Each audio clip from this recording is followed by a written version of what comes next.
Bismillahirrahmanirrahim. Assalamu alaikum dear students. My name is Aisha Salim. I hope you all are fine and doing well. In today's lecture we are going to continue our chapter number 3 that is about ecology. In our lecture number 9 that is about ecosystem and the negative human impacts. So हम अपने lecture को यहीं से आगे continue करते हैं. आज के SLO के अंदर हम describe करेंगे human behavior को. How human behavior negatively impact our environment और इसके क्या वजूहात हैं, इसके causes क्या हम आज के लेक्चर में उसको डिस्कस करेंगे. सो हम मज़ीद अपने लेक्चर को स्टार्ट करते हैं. The negative human activities. हमारे पास अगर एक्टिविटीज़ की बात करें तो water pollution, burning of fossil fuels, brick killing and burning wheat stubble, these all are the activities that contribute towards a negative impact on environment. तो हम सबसे पहले अपने फर्स्ट उसको डिस्कस करेंगे that is waste water pollution. Dear students, the waste water from factories और from any different area enters into the ground water that affect that harm the aquatic life, disturb the ecosystem and is also very unsafe for drinking purposes. तो इस तरह से इस पानी के जरिए ज़मीन अंडरग्राउंड वाटर के अंदर शामिल होने वाले जितने केमिकल्स हैं वो एक्वेटिक लाइफ के साथ साथ ह्यूमन के लिए भी, नॉर्मल ड्रिंकिंग के लिए भी सूटेबल नहीं है. इसके अलावा अगर हम नेक्स्ट बात करें तो हमारे पास इसी वाटर से ओशन के अंदर एंटर होने वाले जो पोल्यूशन एंटर हो रही है उसकी ये रेशो है that is sewage is 30%, farm run off is 20%. ये तमाम परसेंटेज यहाँ पे दी गई हैं जो कि हमारे ओशन वाटर को भी पोल्यूट करती हैं और इन रिटर्न हमारी एक्वेटिक लाइफ को हार्म पहुंचाती हैं.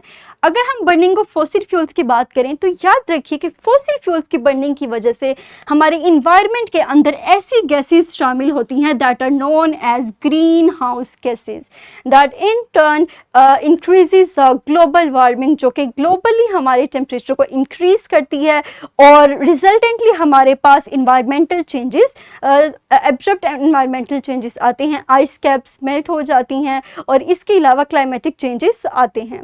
नेक्स्ट अगर हम देखें तो हमारे पास है brick killing and burning of white wheat stubble. They can also add carbon to the atmosphere and degrade the soil health. It also contribute to the air pollution और इसी पोल्यूशन की वजह से हमारे पास ऐसी गैसेस शामिल होती हैं जो कि ग्लोबल वार्मिंग की प्रोसेस को इन्हांस करती हैं. नेक्स्ट अगर हम डिस्कस करें तो क्लाइमेट चेंजेस. इन तमाम एक्टिविटीज़ की वजह से हमारे एटमॉस्फेयर में एब्रप्ट क्लाइमेट चेंजेस आते हैं. जैसे मिसाल के तौर पे हमारे पास ऐसी जगह जहाँ पर रेनफॉल कम होती है वहाँ रेनफॉल की अमाउंट ज़्यादा हो जाएगी. टेम्परेचर जहाँ पे कूलर रीजन्स हैं वहाँ पे टेम्परेचर हॉट हो जाएगा. इसके अलावा वहाँ पे रहने वाले हैबिटेट, जो वहाँ पे रहने वाले जानदार हैं, आइदर दे आर एनिमल्स और they are people, they also get affected by these types of alteration. So these alterations have an impact on the organisms that inhabit those habitats. So it is very important for us to get the information about the climatic changes ताकि हम उनके habitat को protect कर सकें और हम उनको organisms को उन हैबिटेट्स को प्रोटेक्ट कर सके जिन पर वो ऑर्गेनिजम्स डिपेंड करते हैं.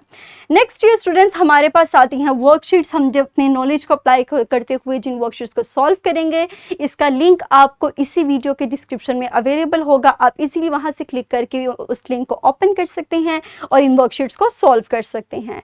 नेक्स्ट हमारे पास है homework. In order to complete this homework your teacher explain the students that negative impacts of destabilizing ecosystem.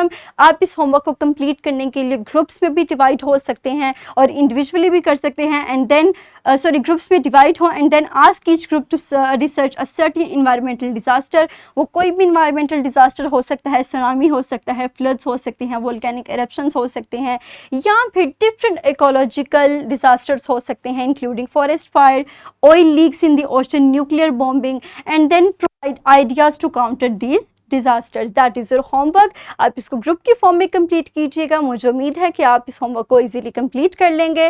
That's all about today's lecture. इंशाल्लाह नेक्स्ट लेक्चर के अंदर हम डिस्कस करेंगे ecosystem and the positive human activities. That's all about today's lecture. मुझे उम्मीद है कि आपको आज का लेक्चर क्लियर हो चुका होगा.